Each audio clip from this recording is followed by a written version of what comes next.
Zipper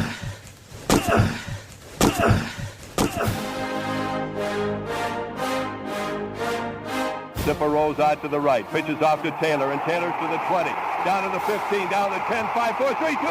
Touchdown, Billy Taylor! Touchdown, Billy Taylor!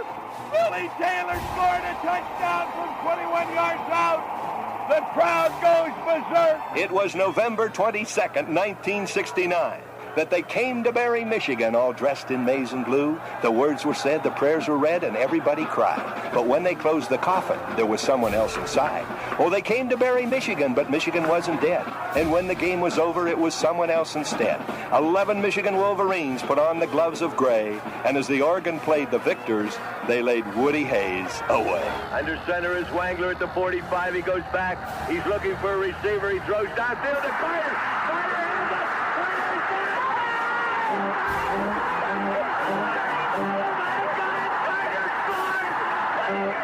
Who's got it better than us? Nobody!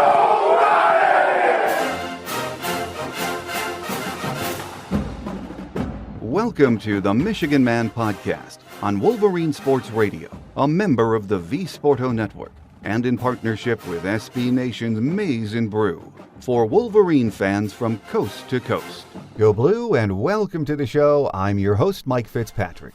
Here with us on our visitor segment in just a minute will be the radio play-by-play voice of Wisconsin football, Matt Lepay. First, my view from Section 17 to get us going.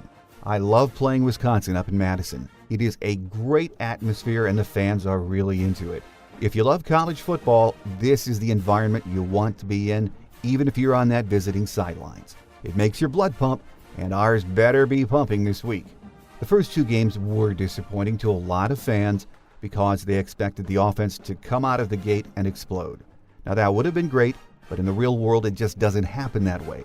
I fully expected there would be a learning curve with this offense, and there still might be. Like anything else, the more you work at it, the better you get. This offense will get better. In the meantime, the one thing we cannot do is leave the ball on the carpet and take those dumb penalties. If we can clean that up, we're going to be fine. I'm anxious to see how the defense holds up against Wisconsin too.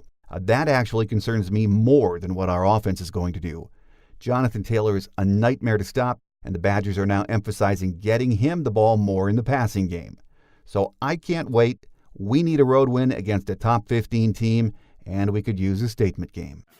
My guest today is Matt Lepay, the fine radio play-by-play voice of Wisconsin football. He says even though the Badgers have been impressive so far, it's time to play the varsity now. He joins us here next on the Visitors Edition on the Michigan Man, in partnership with SB Nation's Maize and Brew.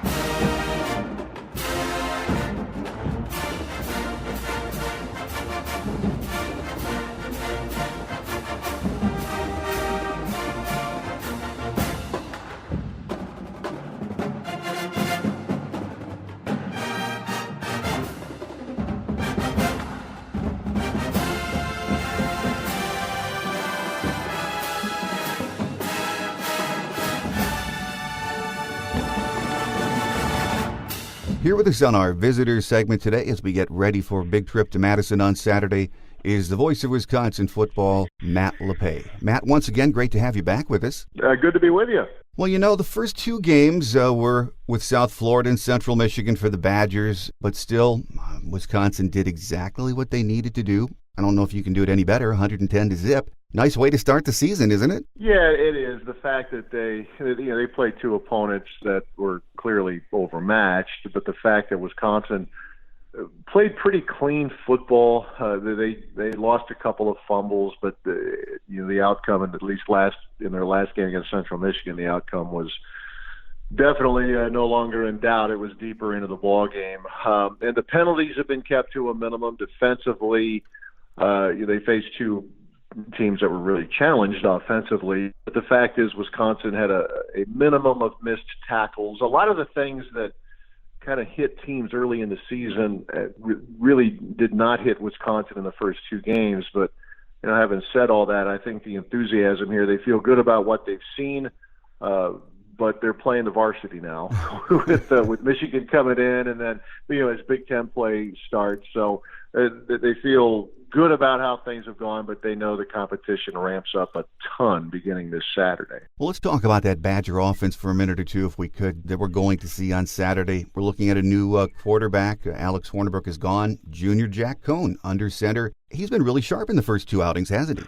Yeah, he has. He's gained a lot of confidence. He was in a tough spot last year as the season went along. Alex Hornibrook had injury issues, and there are things going on that week to week didn't really know what his status was going to be, and it was tough for Jack when he played in a bowl game. That was game 5, so that took away a redshirt opportunity, but he embraced it, and I think he earned a lot of respect in the locker room. Had a good spring. Training camp was good. They have a highly touted freshman quarterback from Kansas by the name of Graham Mertz, who I think is going to be a really, really good quarterback, but Jack won the job, and he's been really good at distributing the ball, a ton of weapons, pretty deep receiving core here, and a tailback who is as good as it gets, and they've been good at getting the ball to a variety of sources, at least through the first 2 games.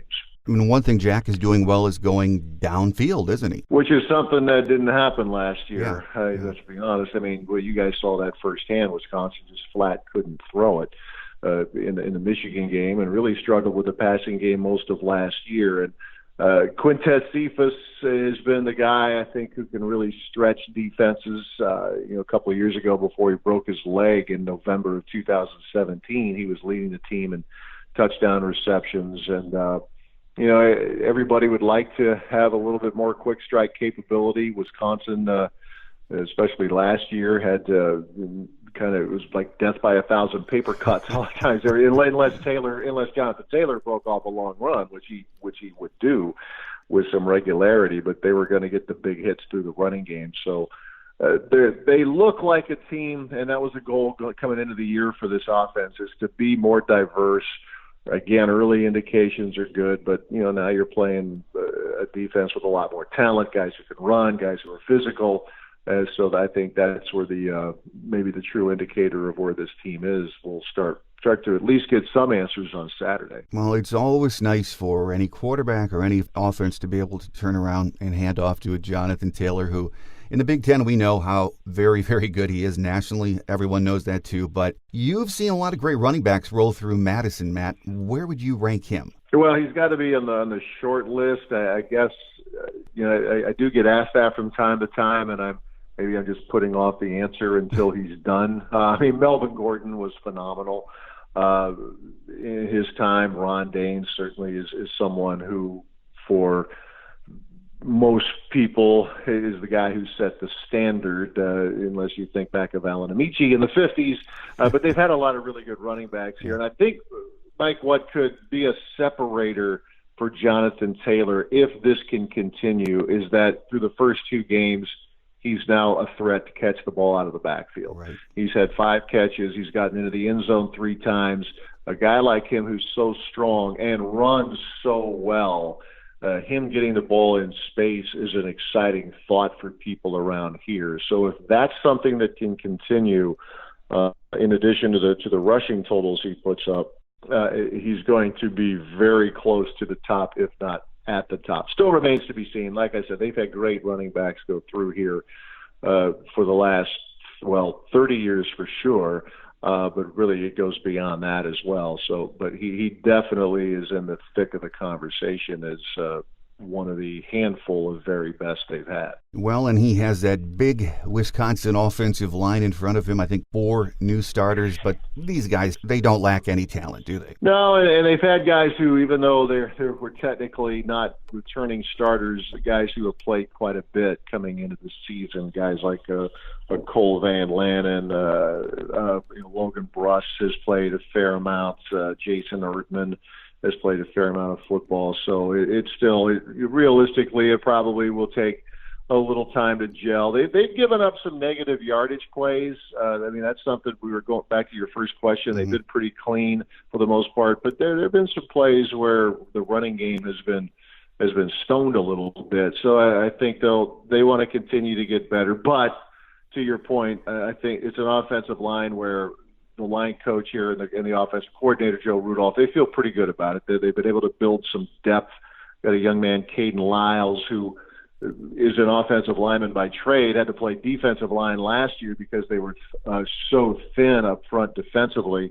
So he's back home and has found a home at guard for Wisconsin. So I think it's off to a really nice start, and I think it can continue to get better as the year rolls along. Well, over on the other side of the ball, the defense has a lot of new faces. That was a preseason question mark for the Badgers, but so far, I mean, you can't ask for them to do any more. And I know they've played Central Michigan and South Florida, but still, 2 goose eggs. You got to love that. Yeah, you know how hard it is to shut people out in today's college football with the offenses being what they are, and so many programs are good at getting you in space, making you make plays in the open field, and this team has been good. They quietly believe that they have built some depth on the defensive line, although they're not going to have Bryson Williams again this week. A leg injury is keeping him out for the second straight game, but they have a freshman at the nose tackle spot out of Janesville, Wisconsin, near the Illinois border, by the name of Keanu Benton. And you know, a lot of programs like a Michigan or whatever, you get guys who roll in who don't look like freshmen. Keanu Benton is a freshman who doesn't look like a freshman. It's a little bit more of an exception here at Wisconsin, but this guy has been good. Isaiah Loudermilk, Garrett Rand up front, and some other guys they can roll in there. I actually thought, Mike, and I guess people look at me like I have two heads. I thought the defense hung in there last year because there was a lot of turnover from the 2017 season, and it was natural to think there was going to be a dip in statistics, and there was, but there were also a lot of injuries that hit last year's Wisconsin team in defensive line and in the secondary. Especially, I thought quite honestly, even in the Michigan game, it hung in there. It was 13-7 at the half, right. But the offense couldn't get going. So, but the numbers have been so good for a few years now. After a little bit of a dip last year, that they're pretty determined to get that fixed. And like you said, it's hard to get off to any better start than what they've had. But again, playing a team that I know there's angst over there about at times, I guess, about Michigan's offense. But people here think Michigan's offense is really good. Well, they did see firsthand how good it could be protecting the football and all of that stuff. I think, again, the test, it becomes a lot more difficult for the Badgers on Saturday. Well, so far for the Badgers, just outstanding. But when you do get off to this kind of a start, it might be hard to say this or that area could be a problem. When you look at it objectively, right now, if you had to pick a couple of areas of concern, what would they be? With the defense or the team in general? In general, overall. Well, I think there still has to be an element of unknown. And beating a dead horse here, but they played well against competition that's nowhere near what they're going to start to see now as Big Ten play begins. Touched on a little bit offensively. They need to try to cut down on the negative yardage plays. There have been enough of those that'll get the coach's attention. Occasionally, a pass to an open receiver that doesn't connect. That wasn't the case against Central Michigan. It was. A couple of big hits weren't quite made in the South Florida game. But having said that, Jack Combs completed 76% of his passes, so I guess that borders on being nitpicky. Defensively, I just think you need to see it against better talent. They did what they have had to do against South Florida and Central Michigan, but those are teams that really just weren't very impressive on offense. But credit to Wisconsin for staying engaged, minimizing the penalties. But I think it's more of rather than answer it by saying a potential problem area, I would just say there's still some unknown. They like the talent level they have. There's not a ton of experience in the secondary, but they think there's a lot of talent back there. You'll see a lot of guys roll in there in the back end of Wisconsin's defense, but it's still, I think the coordinator, Jim Leonard, will tell you it's a work in progress. And one other area I think that it's still a bit of an unknown is is in place kicking. We all know there's every team is going to have a game or two that may very well come down to a kick. Rafael Gaglianone was a very good kicker in his time at Wisconsin last year. Not as good, but he wasn't healthy. They have two guys with strong legs, Colin Larsh and Zach Hintz. Hintz, the primary kickoff guy. They're 1 for 3 though. Larsh is 1 for 3 in the field goal department, but they like him. They think he'll be good. It's been a little bit of a choppy start for him, and you want to see it. You want to see in the guts of the game. Can he hit that big field goal in the fourth quarter, or just any time use a baseball term, a high leverage spot? Can he convert the field goal? So, and again, it's not to say it's a problem area. It's just more of an unknown in a game setting. Well, Matt, Jim Harbaugh goes way back with Coach Paul Chryst, and every time he talks about him, he has nothing but good things to say. But on the national scene, it's always interesting to me. Coach Chryst doesn't seem to get the attention he deserves. And you look at that record, and we know in the Big Ten what he's done. He's really an underrated coach, isn't he? Yeah, he is, and I think he likes it that way. He's just one of those guys who couldn't care less about publicity. I mean, one of the words I throw it at him just to stir it up with him a little bit. Talk about his brand. He's not a big fan of the word brand. He is, and I think Coach Harbaugh would tell you all that. I mean, he is a ball coach. He likes to coach football. He likes to be with his family. He's got a cabin in the northern part of the state of Wisconsin. That's his heaven when he can get away to do that. Enjoy time up there. And but yeah, I think players really respect him. They genuinely like him, but he's just someone who's probably never going to win the news conference, so to speak. But you get him in smaller groups, and everybody walks away saying, boy, this guy's really personable. But in terms of publicity, having if it's the national media types, whatever, he'll talk to them and all of that stuff, but he really doesn't seem to care of what the perception is. Is the team good or is the team not good? And beyond that, the care factor is at a minimum. One of my listeners last week emailed me, and we were talking back and forth, and they said, hey, it's a noon kick, and that's great, 11 a.m. in Madison, so the crowd won't be as crazy. And I'm an old-timer. I've been around long enough. That made me laugh because I don't think it matters what time you kick up there, if it's 11 Central, 2:30 Central, or at night.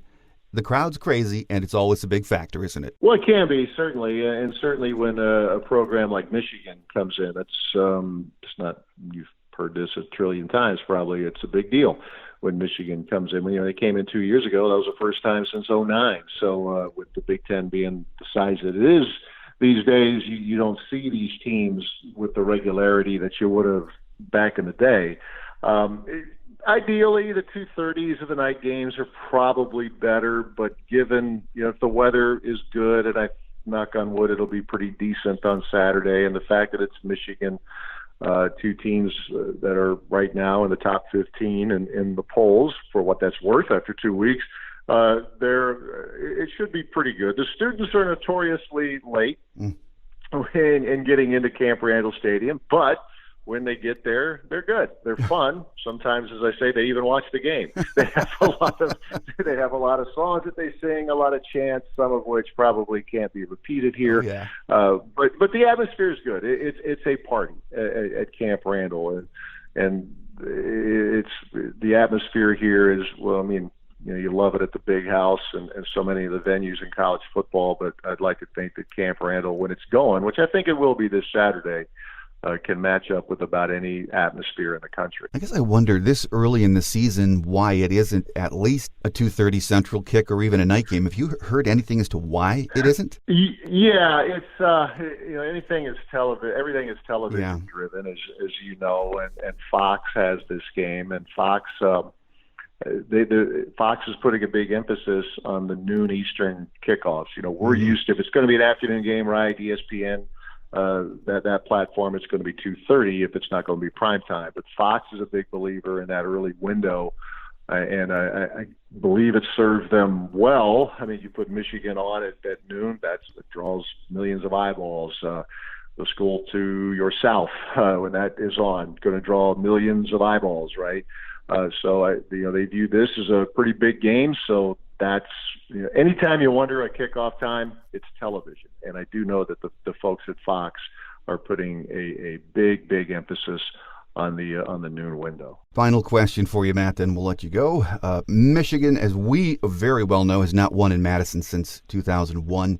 Hasn't really been competitive in quite a few of those games up there. But this Saturday's game, when you look at these two teams, the way Wisconsin started and the way Michigan started, this game is very hard to get a read on right now, isn't it? Yeah, it is. And I just can't help from my vantage point here in Madison. I'm just thinking Michigan has shown very little offensively. You figure that with Josh Gaddis, coordinator, there's more of a comfort level that you might see a little bit more, but yet, they view Michigan's issues as very correctable. You hang on to the ball, and all of a sudden that offense becomes much more efficient.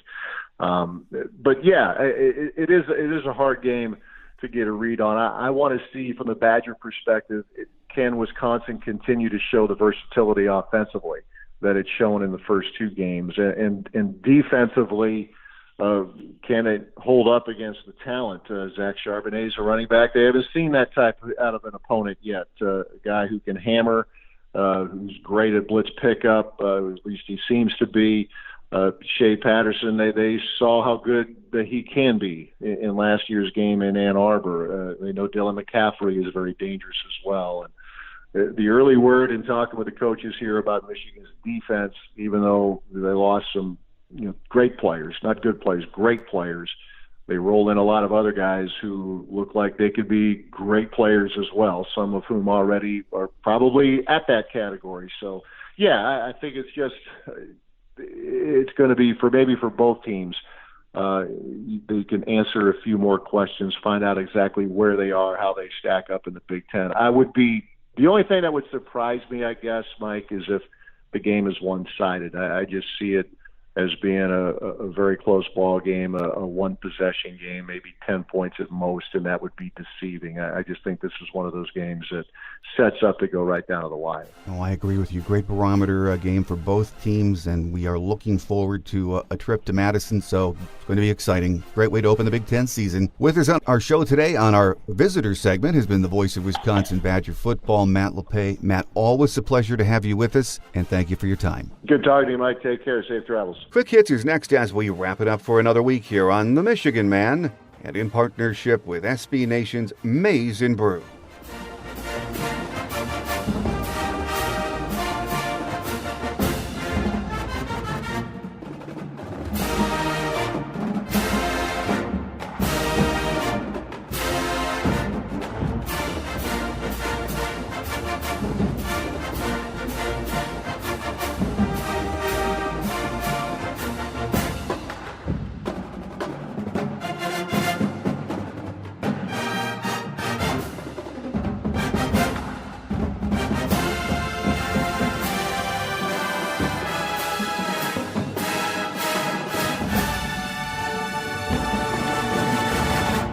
On Quick Hits today, from what we hear, John Runyon Jr. and Donovan Jeter are a go for Saturday.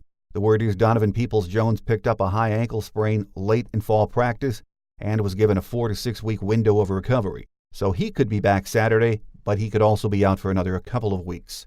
Shea Patterson met with the media on Tuesday and said he is 100%. Let's hope so. We need him to be able to run more this week. Here are a few game day notes.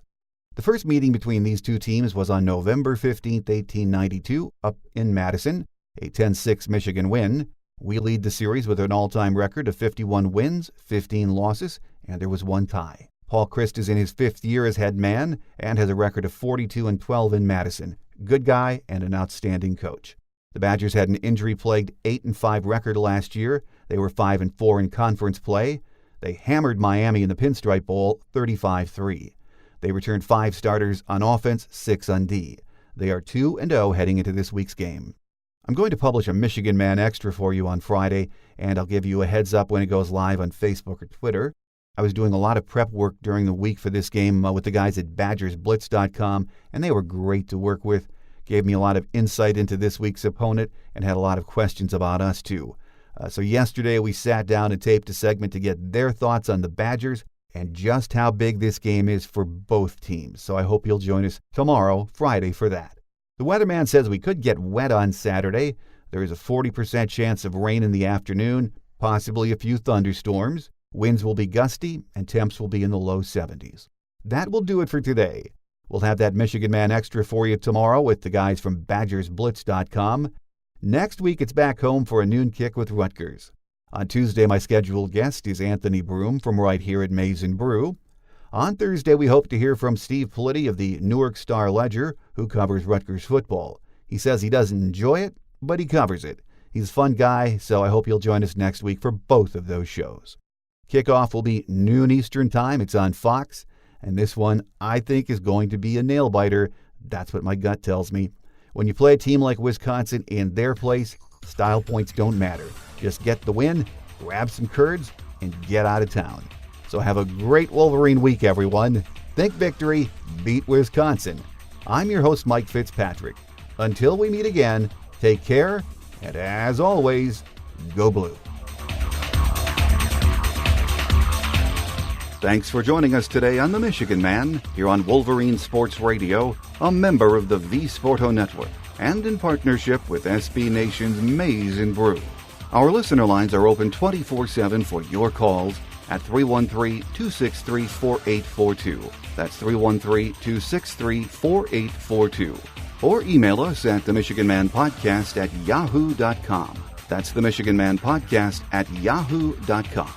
The Michigan Man Podcast is produced at the studios of Robin Lynn Productions, Allen Park, Michigan, and is not affiliated with the University of Michigan.